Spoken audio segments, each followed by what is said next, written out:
Baik, assalamualaikum warahmatullahi wabarakatuh. Kita berjumpa lagi di mata kuliah Mekanika Kekuatan Bahan.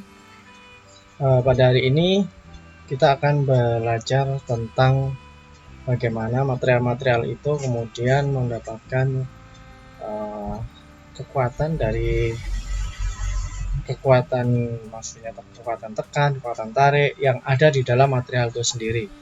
Jadi seperti kita tahu bahwa semua material itu dia mempunyai titik kekuatan tersendiri ya. Jadi ketika sebuah jembatan itu dia mempunyai konstruksi yang kuat dan material yang kuat, maka dia akan kokoh. Tetapi kalau tidak, bebannya terlalu berat, maka dia akan patah ya. Seperti ini. Baik, tujuan dari mata kuliah ini adalah agar mahasiswa dapat menganalisa integritas suatu struktur yang menerima beban-beban sederhana. Dan beban-beban dalam artian mekanikal ya di sini ya. Jadi ada beban tekan, beban tarik, bending dan sebagainya. Ini berupa pokok bahasannya. Ada konsep statika, kesetimbangan gaya, momen, konsep tegangan sederhana, diagram benda bebas, tegangan normal, macam-macam sendi, struktur, stress dan frame, tegangan geser, tegangan dukung, tegangan silinder tipis, kabel, hukum Hooke dan sebagainya. Ini bisa kalian temukan di buku pedoman pendidikan teknik mesin B. Ini materi per minggu ya. Nanti saya akan gantian dengan Bapak Rudianto. Dia akan dalam satu pertemuan atau materi sampai selesai ini nanti akan saya bagi dengan Pak Rudianto untuk yang mata kuliah ini. Sedangkan kepustakaan atau buku yang bisa Anda gunakan itu bisa menurut Anda seperti apa enaknya, terserah Anda. Kalau saya pakai ini ya, Strength of Material, Engineering Mechanics Statics, seperti ini, Hibbeler ini juga saya pakai. Terus kemudian ini Burmi ya, seperti ini. Jadi ini bisa jadi seperti ini ya. Nah, ini bukunya yang bisa kalian pakai untuk referensi. Baik, diawali dengan definisi mekanika gitu ya. Apa itu mekanika? Yaitu cabang ilmu fisika yang berbicara tentang keadaan diam atau geraknya benda-benda yang mengalami kerja atau aksi gaya. Jadi MKB ini merupakan cabang dari mata kuliah fisika atau mata pelajaran fisika ya. Jadi ketika benda itu diam, belum tentu dia itu tidak mendapatkan gaya-gaya gitu ya. Jadi dia banyak mendapatkan misalnya ada di gambar ini. Maka Anda bisa melihat ya, di sini ada tekanan angin, ada beratnya dia sendiri gitu ya. Beratnya material yang ada di situ, apakah itu jalan, terus kemudian besi-besi, kawat yang ada di sini. Dan dari situlah kemudian dia akan mendapatkan banyak tegangan di situ ya. Akan beda ketika tali ini akan mendapatkan tegangan tarik karena dia akan ditarik. Tapi kalau yang ini ya, dia akan mendapatkan tegangan tekan. Ini adalah kakinya, tiangnya. Sama, ini juga sama. Maka ada kekuatan-kekuatan maksimal yang mampu dia tanggung di situ. Nah, 3 subjek dari mekanik ini dibagi menjadi rigid body ya, rigid body mechanics, deformable body mechanics, dan fluid mechanics atau mekanika fluida. Biasanya kalian nanti akan mendapatkan mata kuliah mekanika fluida. Khusus kalau kita melihat mesin, berarti ada yang di fluid yang ada di dalamnya apa itu? Ada bahan bakar, ada oli dan sebagainya. Nah, rigid body mekanik ini dibagi menjadi 2 area ya. Yang pertama statis. Namanya statis itu dia diam.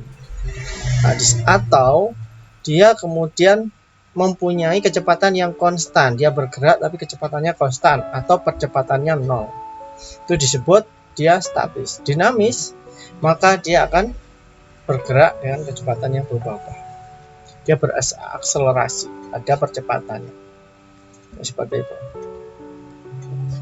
Nah, engineering mekanik sendiri ya di sini Ini kita mempelajari tentang internal effect. Jadi efek internal dari gaya-gaya yang ada di dalam material itu sendiri, ya. Ada deformasi yang disebabkan dengan beban-beban yang kemudian diaplikasikan atau dikenakan pada struktur atau material itu sendiri. Jadi inilah tujuannya kita untuk mempelajari mata kuliah ini. Nah, karakteristik dari kekuatan material, ya, itu ada ini 3 ya, SSS, strength, kekuatan, stiffness, kekakuan, stability, stabil dari material itu sendiri atau sifat-sifat material itu sendiri. Karena tidak semua material itu dia mempunyai kestabilan. Misalnya dia diberikan panas, ya, lalu mendapatkan beban yang berulang-ulang dan sebagainya. Ini merupakan karakteristik. Dan ini adalah beberapa topik umum, topik utama di kekuatan, ya. Jadi ada parameter-parameter, modulus yang tegangan normal, yield strength, shear stress, Young modulus, momen inersia dan sebagainya. Nah, disinilah yang kemudian parameter-parameter yang pasti akan kita gunakan nanti suatu saat untuk menyelesaikan suatu permasalahan. Baik, berikutnya adalah basic quantities, ya, kuantitas dari dasar dari sebuah benda. Yang pertama panjang. Panjangnya berapa? Itu merupakan suatu dimensi, ya.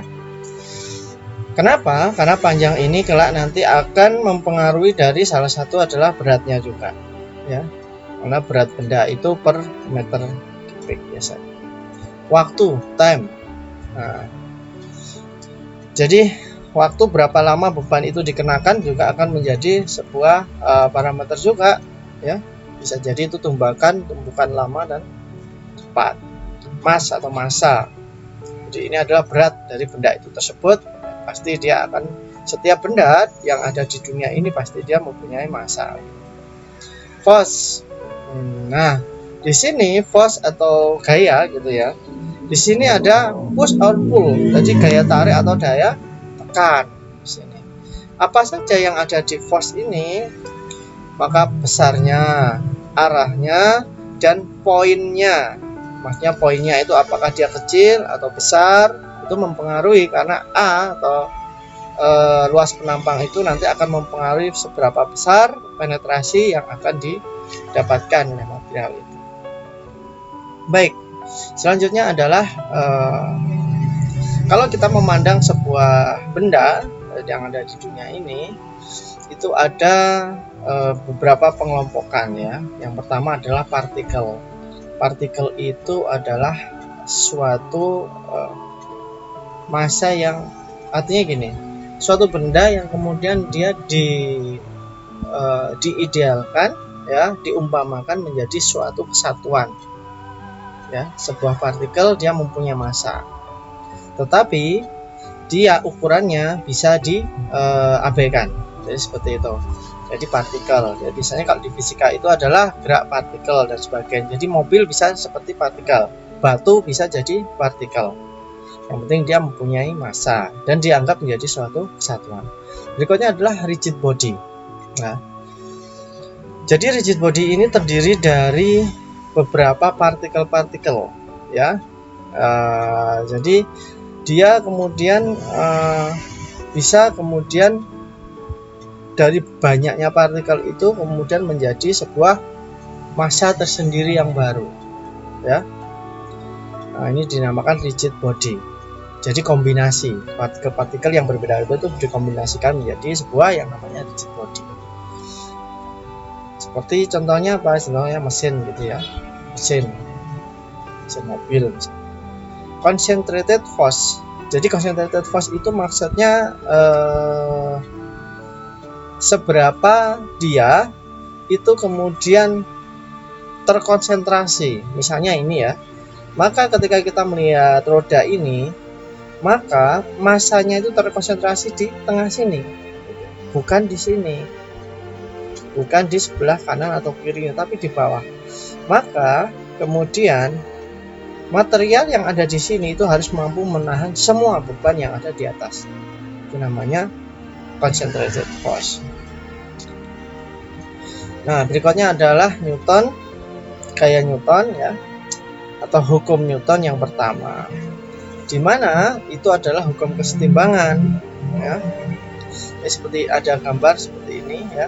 Apabila ada gaya F1, F2, F3 gitu ya, yang dia setimbang besarnya sama dan arahnya ini saling berlawanan, maka bisa jadi dia kondisinya setimbang statis, padahal dia mendapatkan tekanan dari tiga arah yang berbeda. Sebuah partikel secara umumnya maka dia pada keadaan yang diam, at rest, atau bergerak pada lurus, arah yang lurus, dan kecepatannya konstan ya. Nah, disitulah maka equilibrium atau keseimbangan itu kemudian muncul. Artinya apa? Ketika benda diam, maka gaya-gaya yang mendapatkan atau terkena pada benda itu setimbang, sigmanya sama dengan 0. Ini yang menjadi dasar kita mengerjakan MKB ini, mekanika kekuatan bahan. Salah satunya itu.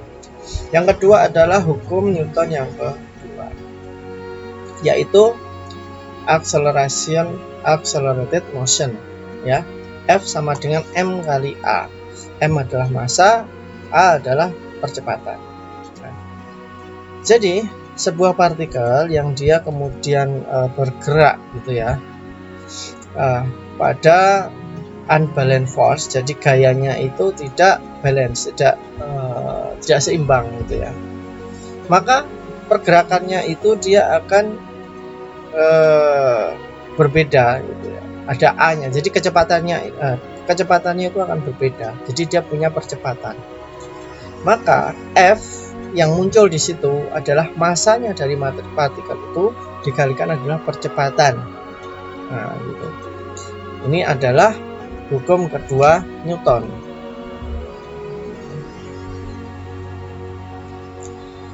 Hukum ketiga Newton ya adalah hukum aksi reaksi.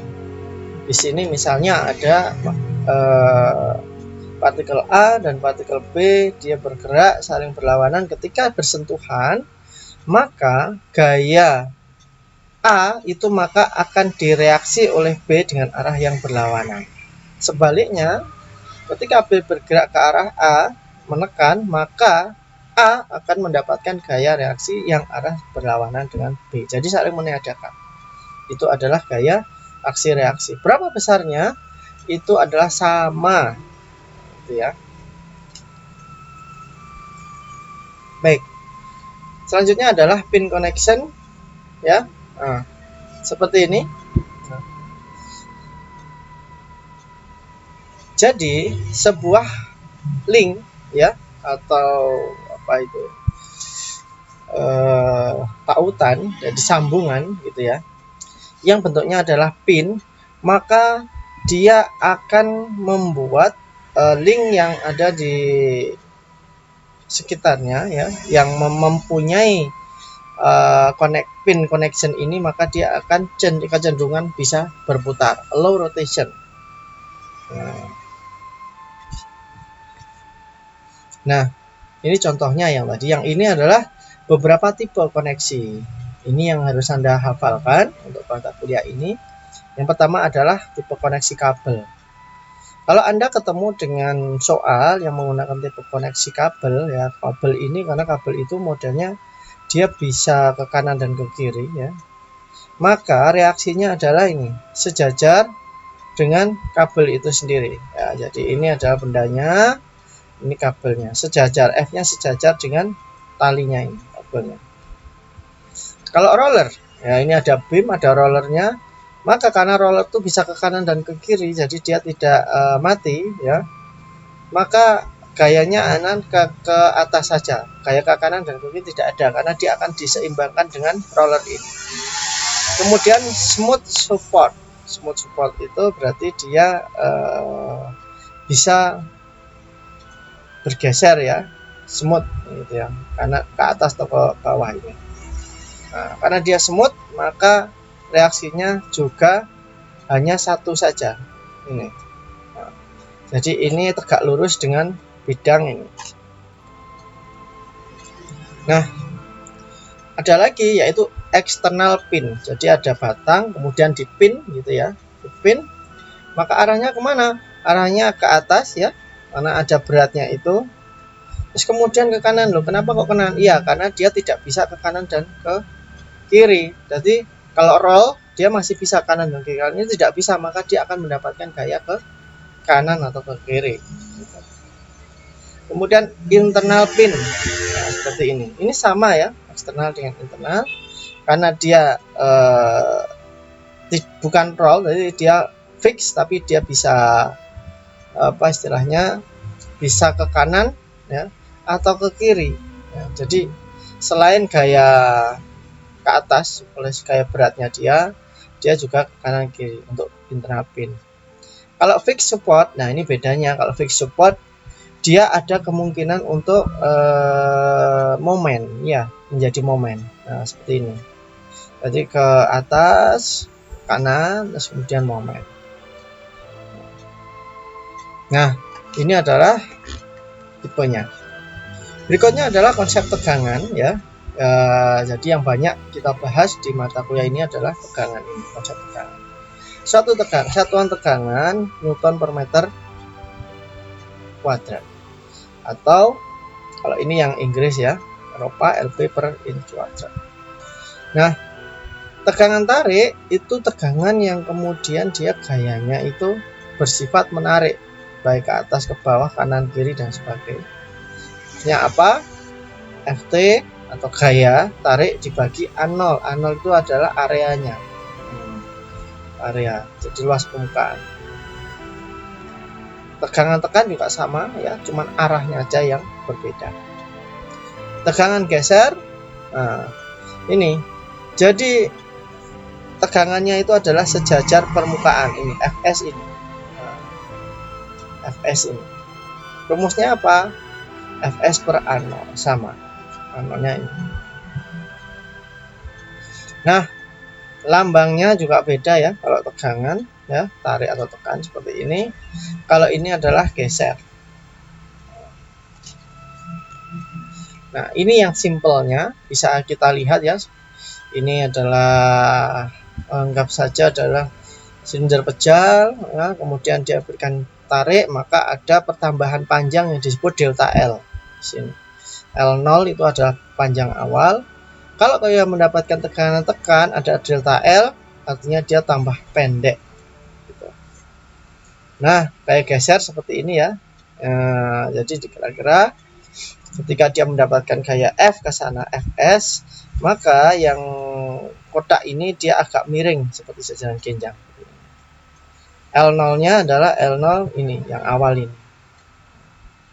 Delta L-nya adalah yang ini, pergeseran ini, kemiringan. Nah, ini adalah stress and strain simple explanation. Ini contoh dari beberapa kondisi material, misalnya ada tegangan tarik itu terjadi di kabel, misalnya ya. Ini kalau Anda pergi ke Taman Mini atau apa, nanti ada ini ada kabel untuk monorail ini. Terus kemudian ini apa artinya, tiangnya ini, kenapa dia mendapat tegangan geser? Ya, karena dia berputar ini. Dia berputar, maka dia mendapatkan tegangan geser di sini.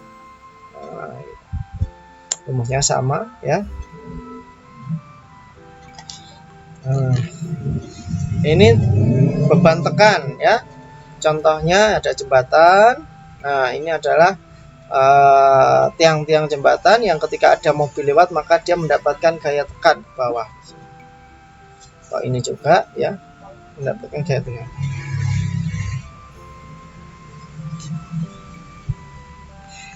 Ada lagi tegangan tarik dua sumbu.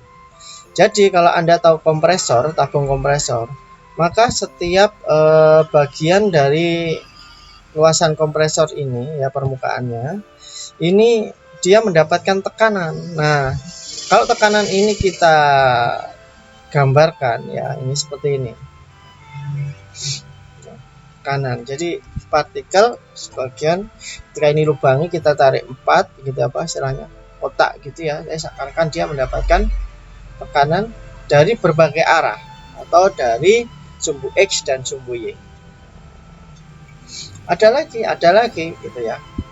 Misalnya ini ada ikan atau benda di dalam air, maka dia mendapatkan tekanan yang namanya hidrostatik. Dari mana?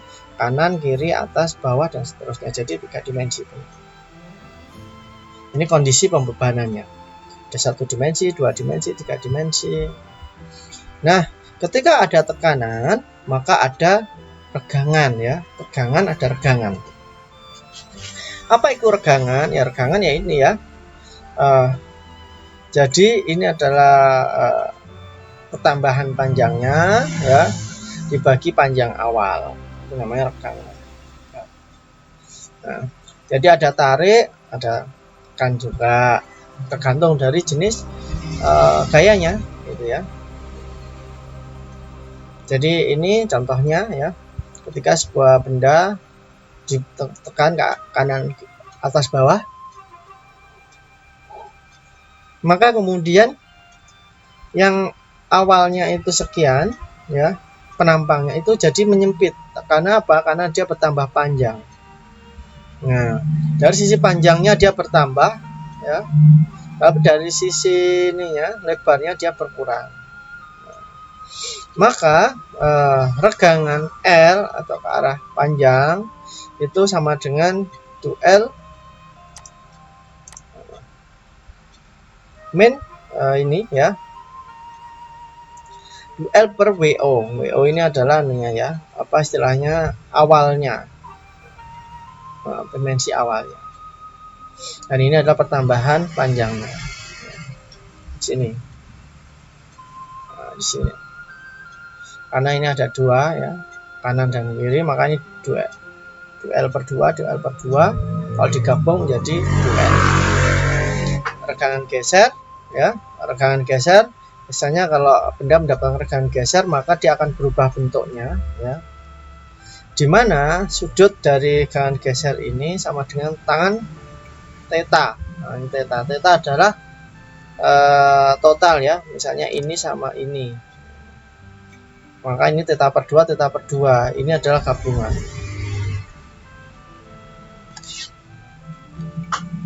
Ini contoh soal 1. Sebuah tembaga panjangnya 305 mm ditarik dengan tegangan 276 MPa. Jika deformasi yang terjadi adalah deformasi elastis, hitung resultan elongasinya. Nah, jawabnya, pada deformasi elastis hubungan antara tegangan dan regangan adalah ini tadi. Regangan adalah L1 min L0. Jadi L1 adalah panjang setelah meregang dikurangi panjang awal dibagi panjang awalnya, atau delta L per L0. Nah, kemudian ketika itu digabungkan dengan tegangannya, delta L sama dengan tegangan dikalikan panjang awal dibagi E. Nah, E ini adalah elastisitas ini ya, tergantung dari jenis materialnya. Nah, misalnya ini propertinya tembaga tadi, berarti E-nya 110 kali 10 pangkat 3 MPa.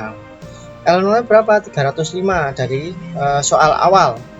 Tegangannya berapa maksimal yang bisa diperoleh dia? 276 MPa. Nah, tinggal masukkan di sini. Maka delta L-nya bisa kita dapatkan. Pertambahan panjangnya ketika dia mendapatkan beban. Nah, suatu benda ya, ketika dia dalam kondisi setimbang ya, ketika dia kemudian bersentuhan, terus kemudian terdapat atau menempel pada beban yang lain ya, maka tentunya kedua benda itu pasti ada gaya aksi dan reaksi seperti hukum Newton yang ketiga tadi ya.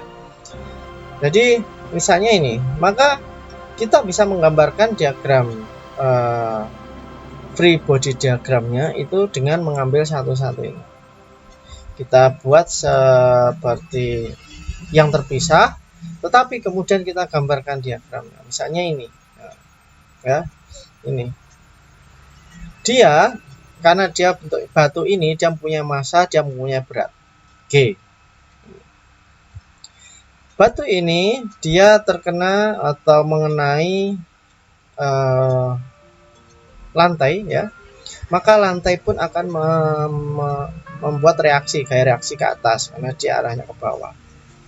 Ada lagi gitu ya, karena dia bukan ini kan bukan apa, tidak ada rodanya ya, maka ada gaya ke kanan atau ke kiri, tergantung dari nanti dari perhitungannya positif atau negatif.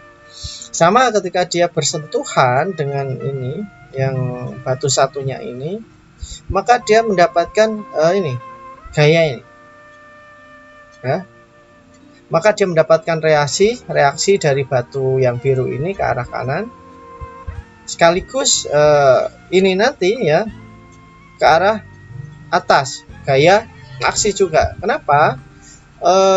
Jadi gini, ini kalau dia tidak mendapatkan gaya ke atas ini, maka dia akan jatuh ke bawah.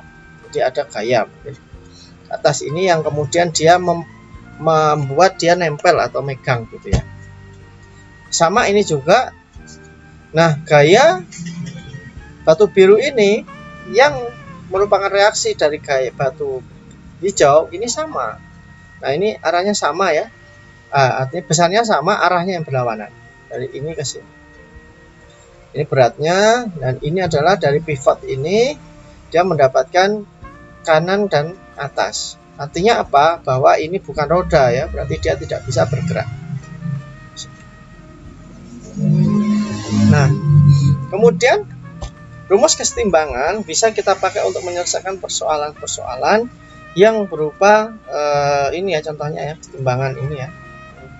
Misalnya ada beban, kemudian ada beam, ada tali yang mengikat. Maka rumus bisa kita pakai equilibriumnya sigma F0, sigma M 0, sigma Fx 0, sigma Fy 0, sigma moment 0. Nah, ini kemudian kita bisa mendapatkan gaya-gaya yang ada di sini nanti dari rumus ini, rumus kesetimbangan ini. Nah, ini contohnya ya. Ini ada poros.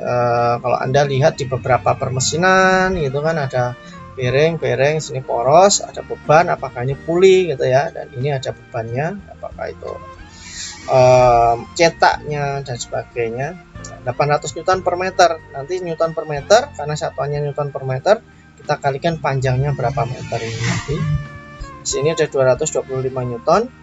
Anda diminta untuk find the vertical reaction, jadi gaya reaksi, jadi FA FB ini ya. Nah, yang pertama adalah ketika ini kita ambil ya, ini adalah beberapa ukuran ya. Kalau ini kita ambil, coba sini ya. Ini A, ini titik B di sini ya, B. Bebannya ada di sini sama di sini. Nah, ini adalah gaya yang terjadi pada bearing ya, dengan bebanannya poros ini. Ini ada beban pulinya 225, dan ini adalah beban meratanya 120 Newton. Jadi dikalikan panjangnya 800 kalikan 0,15 meter. Nah, dari sini kita bisa menghitung ya kesetimbangan. Kita nyari apa dulu ya, kita lihat dulu apa yang sudah diketahui. Kalau yang diketahui ini diketahui, berarti kita nyari ini dan ini. Yang paling enak adalah sigma MA sama dengan 0. Berarti MA di sini karena jaraknya 0, maka dia 0, maka nanti BY bisa kita tahu. Sedangkan ini kan ini dikalikan jarak, yang sini dikalikan jarak, dikalikan ini main ini dikalikan jarak sama dengan 0, maka BY akan ketemu gitu ya. Jadi gaya kalikan jarak, gaya kalikan jarak, nanti ketemu B363 Newton. Nah, karena B sudah ketemu, yang belum ketemu adalah AY. Nah, AY ini arahnya kemana? Ini ke arah ke atas, berarti sama dengan BY. Maka sigma FY sama dengan 0 ya, karena arahnya Y. Kalau X itu arahnya ke sana, ke kanan. Maka sebenarnya gampang ya kita ya. Ini ditambah ini dikurangi ini, nanti ketemu ini. Karena apa? Karena prinsip kesetimbangan. Sigma FY sama dengan 0, AY min ini 120 plus BY karena dia sama-sama ke atas min 225. Nah ini, maka AY sama dengan 8 min 18,75 atau 18,75 tapi arahnya bawah. Kok ke bawah Pak? Ya, berarti dia bebannya yang sini karena dia berat sekali, maka dia bebannya jadi ketarik ke atas dia. Gitu. Baik, itu yang bisa saya sampaikan untuk kuliah kita hari ini. Saya memberikan tugas ke Anda untuk bisa belajar ya. Semoga di semester antara ini Anda bisa mendapatkan nilai yang maksimal dan memperbaiki IPK Anda. Nanti akan ada UTS, ada UAS, ada tugas. Saya mohon Anda tidak terlambat. Ketua kelas sudah kita pilih ya. Nanti akan komunikasi, salah satunya jangan lewat ketua kelas. Kalau saya ada tugas nanti silakan kerjakan sesuai dengan waktu. Baik, itu yang bisa saya sampaikan. Kurang lebihnya saya mohon maaf. Billahi taufiq wal hidayah. Assalamualaikum warahmatullahi wabarakatuh.